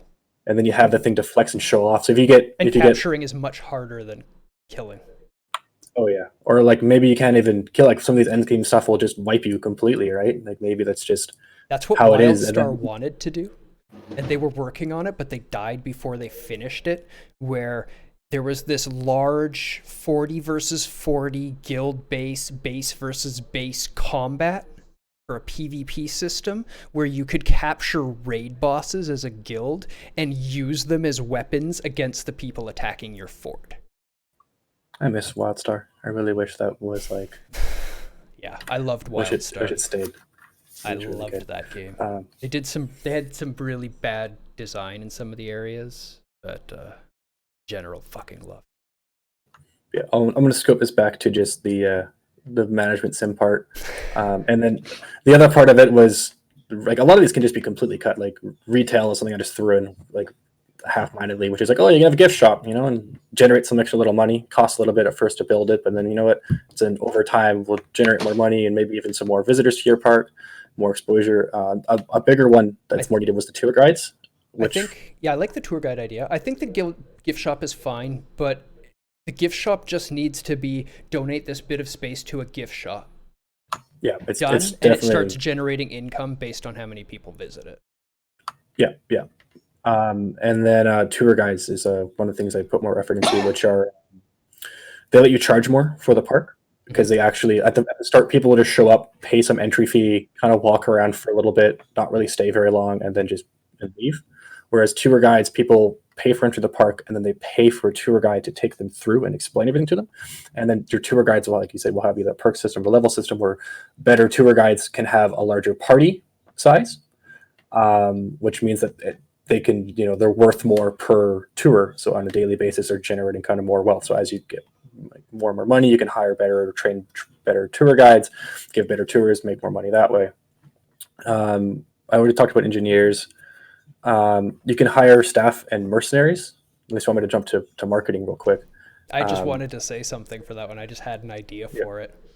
Sure, go ahead. You can rent out or lend out your cryptids for marketing purposes, kind of take them around and show them off. A tour? Yeah. Put them on a... But they can escape and wreak havoc on cities. Ooh, really bad publicity.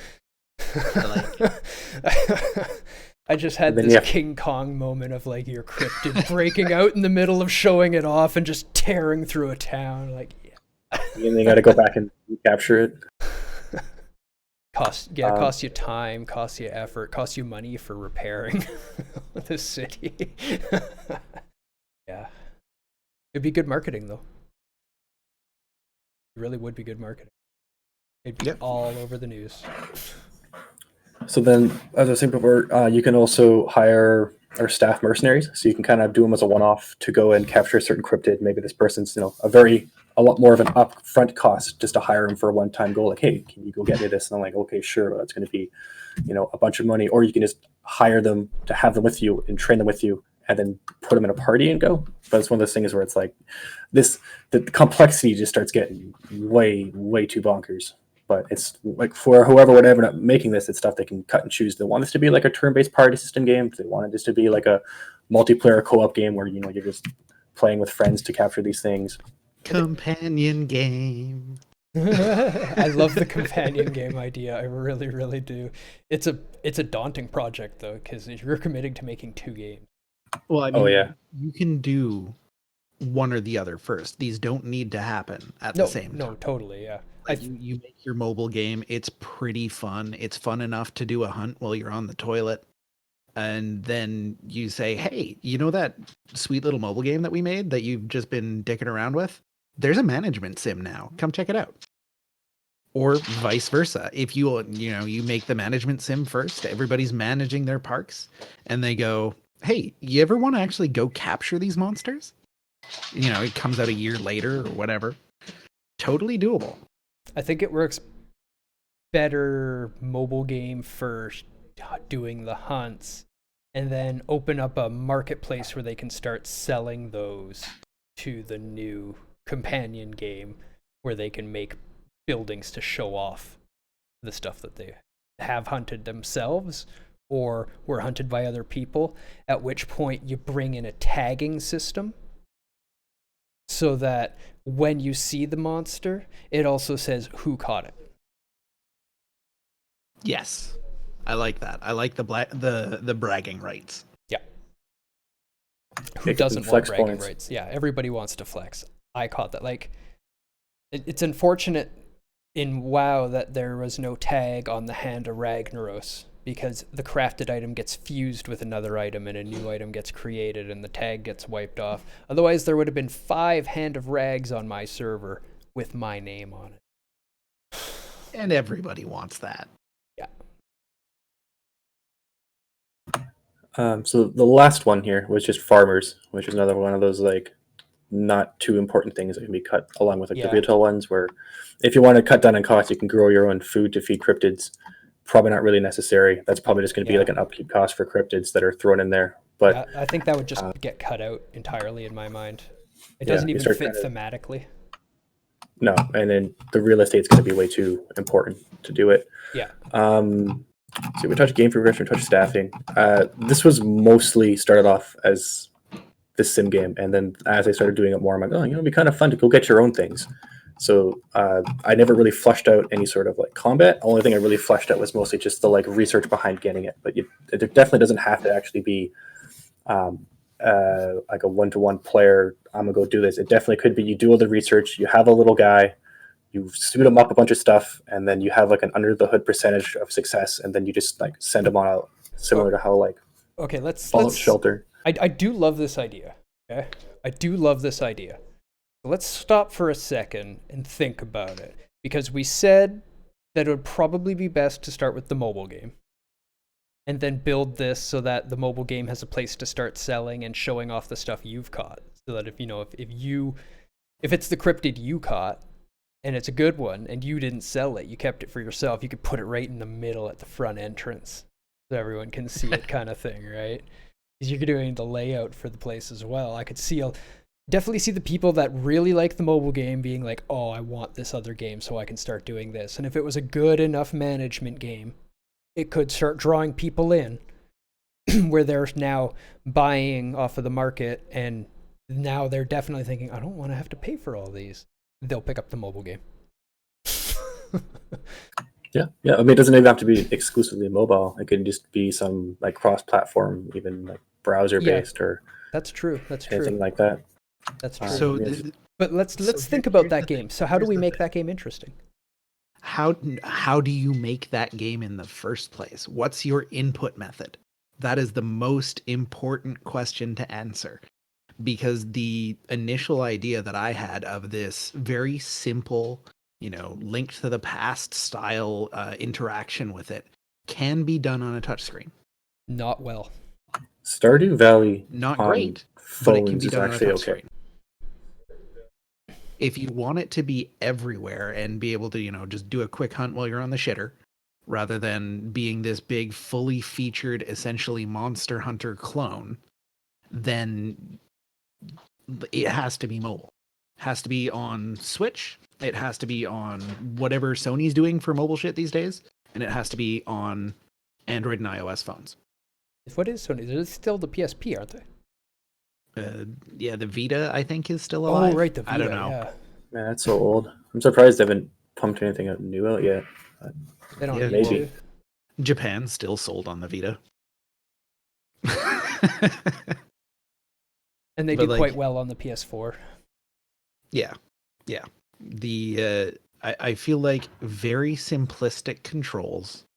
Like, you've essentially got an attack and an item button, like just 2 buttons that can do things. I'm with you on the simplistic controls, because it's an on-the-go thing to move around. And then, since it's single player and we're designing this to be mobile, it's not going to be online like asynchronous play or synchronous play. It's going to be asynchronous online play. Yep.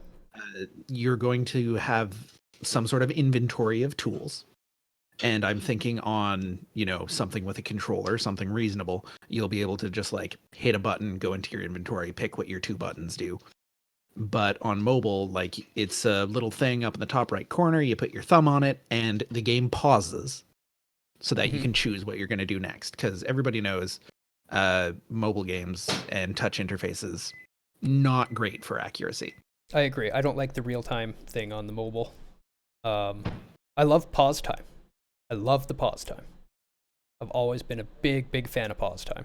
PE was pause time. Parasite Eve. That's why I never played that game. You have different guns because it's modern. You're a cop, and the guns have different ranges. So you hit your button to enter pause time, and it pops up this globe around you for the range of the gun that you're holding, and then you can highlight and target enemies within that globe and choose who you want to shoot at.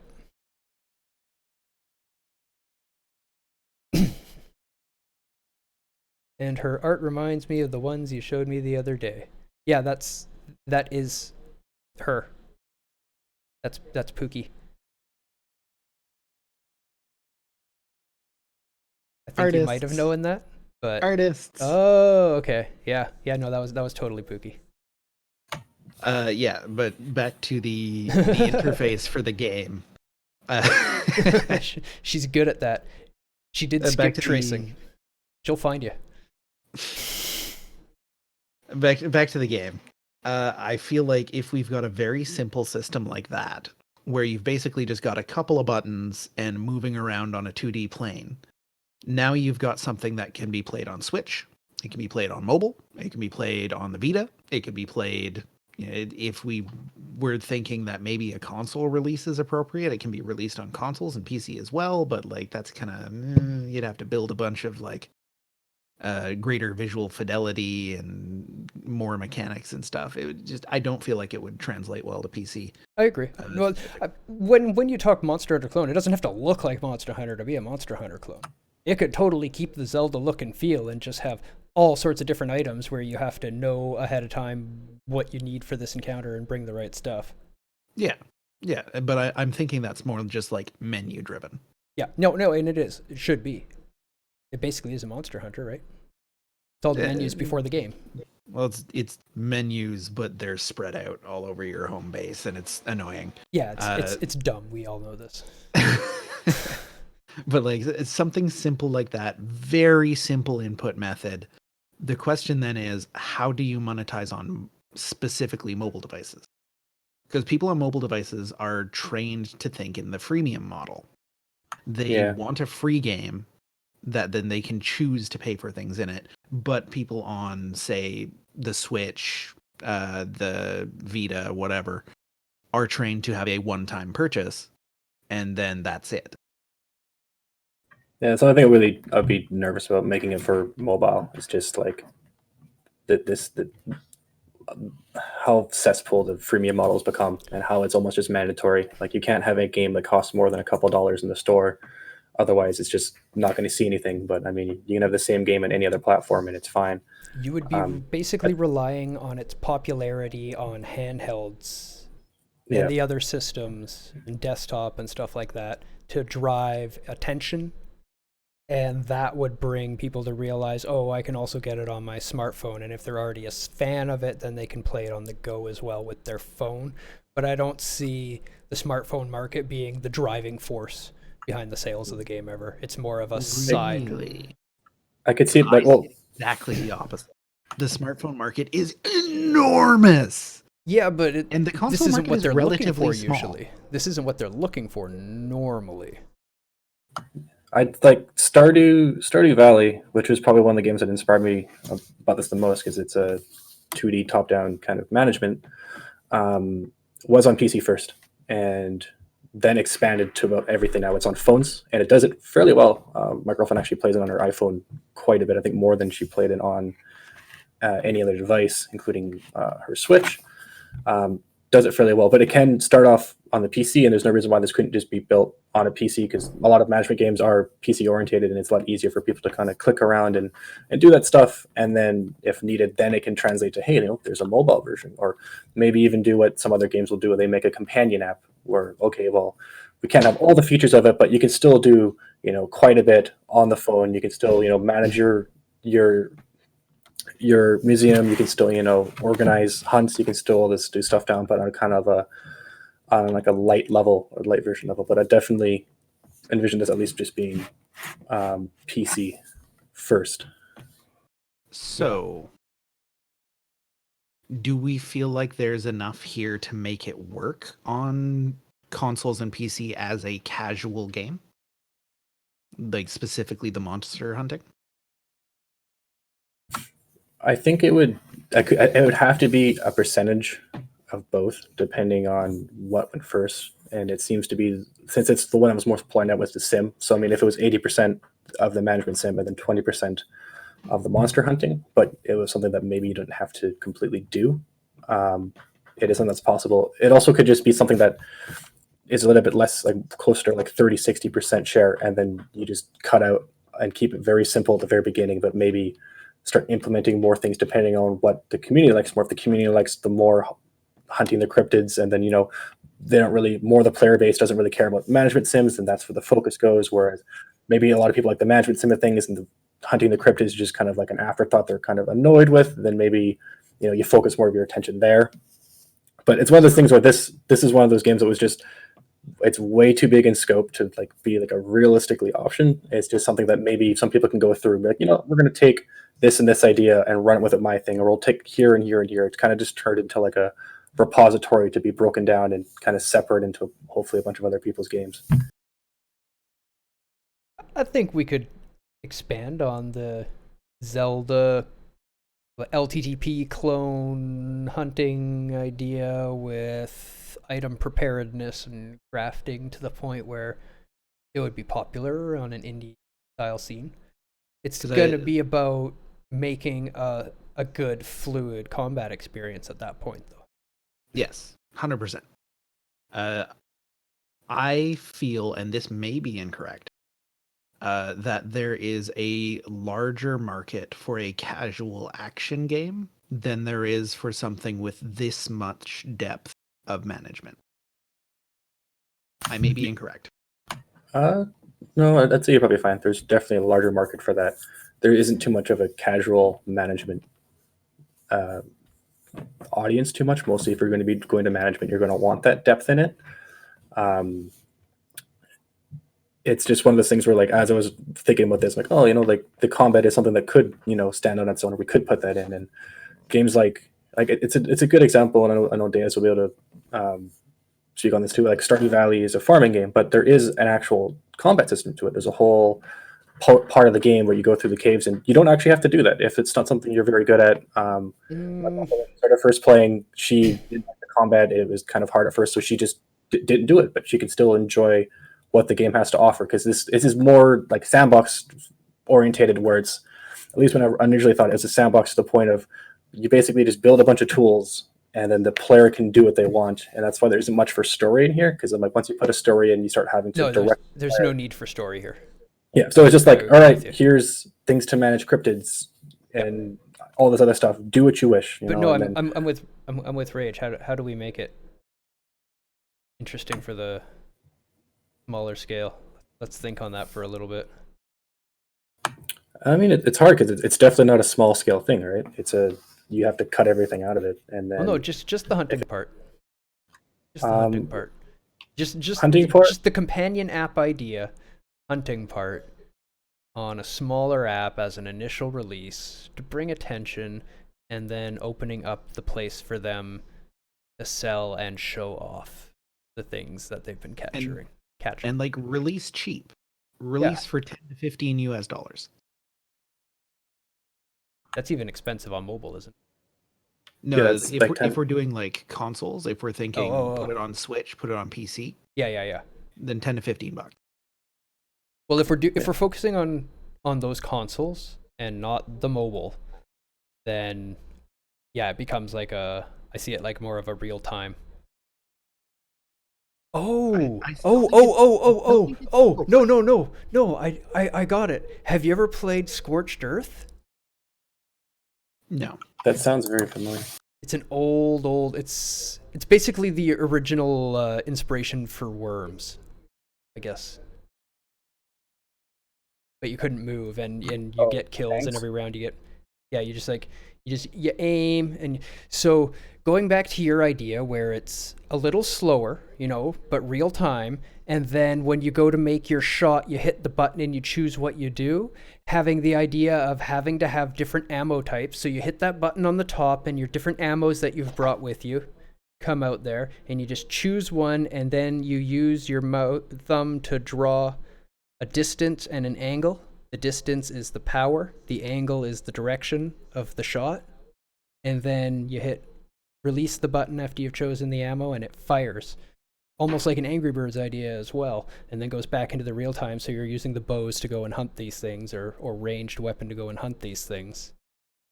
Console, it works as well. You hit the right bumper, and it pauses, and then you use the thumbstick in order to do a strength and a direction, and you release to fire it. Yeah, I could see that working. I think mobile just like kneecaps this project really hard. Is the only issue with it. It's just it puts in a lot of like this was definitely thrown down without the restriction in mind, and then it kind of just puts in a restriction of, all right, well, now you're limited by but any it might sort take of us kind of somewhere live cool action too, gameplay. right? Yeah, but definitely wasn't the original purpose of this. Was to have the next biggest multi-million-dollar thing. It's like this definitely was more in kind of like a indie, takes a while to kind of get it, maybe some backers behind it, and then maybe just even like a PC release of, this is just something you can do. You can hunt these things, you can manage these things. Maybe not everything makes it in. Maybe there's some sort of tier list of like, if we get such and such funding, we'll put this in. But for the most part, that it was designed behind just PC, where you don't have the limitations behind it. You can have it live action. You can have it just like an 8-directional 2D character running around, shooting at an object in the middle, and eventually it goes down. You bring it back, and you have mouse and keyboard to be able to SimCity-esque manage your thing, and then go with it. And like maybe the market's not there, but like once again, like this was just like an open shared game design that definitely wasn't designed around making a lot of money. This is mostly just, hey, can I bring these two kind of genres and smack them together around the idea of cryptids? Yeah, but now I want to make it. Yeah, the problem. I have binders full of this, and it's a sad. Like at the beginning, I used to get salty when ideas I had would get made, but then I've come to the realization that like ideas aren't really that special. A lot of people can make ideas. What is special is the ability to act on ideas and implement them. Implementation. Yeah, implementation's the hard part. Yeah, so now I'm happy that when people, like I said, the one horror game I have, it's basically similar to what Dead by Daylight has done, and I'm like, it's awesome. Like it's cool that instead of being salty that like, oh, I could have done that and I missed an opportunity, it's more just, hey, like I had an idea that people actually would have enjoyed and would have liked if I implemented it. And yeah, I had an idea that was actually worth implementing, and it got implemented, and it actually worked. Yeah, I have, like I said before, I have like binders and OneNote binders full of just random little things. Most of them are just niche things for me, but some of them I could see that people are like, I'm working on something right now that is more of it's like a 4-player brawler game that I'm hoping people would like, but I'm mostly making it for my friends and I, because it's a mini game that we made inside of Super Smash Bros. That we used to always play with each other. But since it's inside of another game, it's very limited to what we can do. So I'm like, hey, why don't I take that mini game, put it into its own thing, and then maybe I can expand on it to what we want. And it's just something I'm making for my friends and I, but it could be something that more and more people would enjoy. But other than that, most of these ones I don't actually see ever really. Well, just you sharing that with us came up with some really interesting ideas suddenly, with the whole companion games, and I love that evolution. That hooked me. So there's a game that I don't know if either of you guys have played, and I know that this is somewhat off topic, but it's stuck in my head and I want to get it out because otherwise I'll forget it within the next 2 minutes. Which is how much time we have, so let's talk about it. There's a game called Titan Souls. Did you guys ever see Titan Souls? Yes, I have it on my wish list. It's a cool little forced perspective, like Hyper Light Drifter-esque boss rush game. And I've realized, basically more or less what I just said. What I wanted to implement. Oh, it's also a lot of what I just said without the pausing, though. Yeah. That plus like some sort of either slow down time or pause system to select the equipment that you brought with you, and like have that just be your monster hunts. I think that's contained enough to be a thing. I think it needs maybe a little bit more fleshing out in like For the mission more, variety or something. I think scale the difficulty down a little bit from the Titan Souls. Include the pause time, and then change the level design to maybe include more like required trick shots and stuff like that. So like this boss, actually you need to shoot this way and hit a spot and bounce off and use a certain type that can get a bounce and a couple shots, and turn it into a skill shot game that way, so that the pause time doesn't reduce the difficulty so much. It's almost sounding more like a skinned Angry Birds to be a cryptid hunter. I mean, I'm not sure I agree with that, but well, because that's basically what they were doing, right? Is you take the bird and you choose an angle and a power, and then you let it fly. You just change the bird with an arrow, and then make it a trick shot in order to hit the thing. But you're also positioning on a 2D plane, and you're but there's a little bit more to it, but it's it's the basis of it. It uses math. Yes, it does use math. It's a part of a game from a mobile game that was highly popular, that will be easily recognizable and intuited by most people that played that game. I may have to move myself around and stuff like that now, but when I hit this button and go to make the shot, that's basically just, used to making this shot and planning an angle and a power, and that's something that's pretty competent for most people on mobile. A top-down perspective.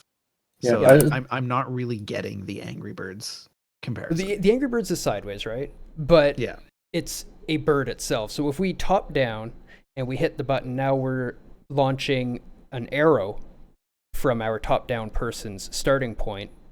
You could change that arrow sprite with a bird sprite easily and have it be a bird that he's firing out and dinging on things, and would have similar trajectories, a little less gravity, but it's a concept that people would be highly, highly familiar with. It's something that they're very knowledgeable with doing in other games. Something recognizable. Shared concept, not a new thing. Yeah, that's a good thing, I'm saying. You want a game to feel familiar to people when they play it. You want 10% new stuff. Yeah. Yeah, I was just watching the gameplay, and it's basically pretty close to what I had envisioned, where it's just like you're saying, that boss rush thing, where it's basically you and the thing just trying to make it happen. And part of the cryptid thing was not necessarily just attacking it, but depending on what it is, you would have to have like certain traps, right? Like maybe defeating it isn't just like bullet sponge. It's maybe like, okay, well, maybe you have to trigger him into a certain phase and then set down a certain trap and then kind of trick them into rushing into it, and then that's how you capture them, or like stuff like that. And that was how the equipment was going to like pull in, or things like that. Yeah, being prepared for it. And then some of them could even just be puzzles too, right? Maybe they're not. You just have to kind of like solve a puzzle to get to the areas. And but I like the art style that this had, and this is kind of what I had envisioned of like how you would capture them, or the actual what they would be, which is like that boss rush thing. So it's actually really cool. Titan Souls is a pretty sweet little game. Yeah, it deserved much more attention than it got. Yeah, I'm surprised it didn't get more attention. That's why I never ended up picking it up. It's good. I recommend it. I have many games on my list now, but it's still on there. I won't take it off. It's cheap too, I think. Yeah, I see it on sale for like $4 or $5 all the time. Yeah, just grab it. Like even if you play it for an hour, it's worth the $5, right? Yeah, totally. I think that is just about time. Does anybody have any questions or comments, or anything they want us to talk about before we get off here? Seen some people agreeing with us here and there. That was about it. I guess it's just yet another episode where we just kind of talk for 2 hours. For 2 hours, yeah. That's what we do. We like to talk. All right, so thank you don't forget, whole rest of the week we're taking names for draws for free games. Check out earlier VOD, or check out below stream a little later today when I get the information I'll put in there on how it's going to work. Come get some free games. Let us help you keep you entertained. Other than that, I will be back a little later. I'm going to play some Autonauts. Come check out some Autonauts. Absolutely cool little management game and perfect for teaching kids even how to get the basics of programming and stuff, but fun even if you're just a programmer and like management game. Great. I love it, and I'll share it with you. So, have yourselves a wonderful Saturday afternoon, evening, Sunday morning, depending on where you are. I am Deus. I am Rage. And I'm Suda. May all your shots be headshots.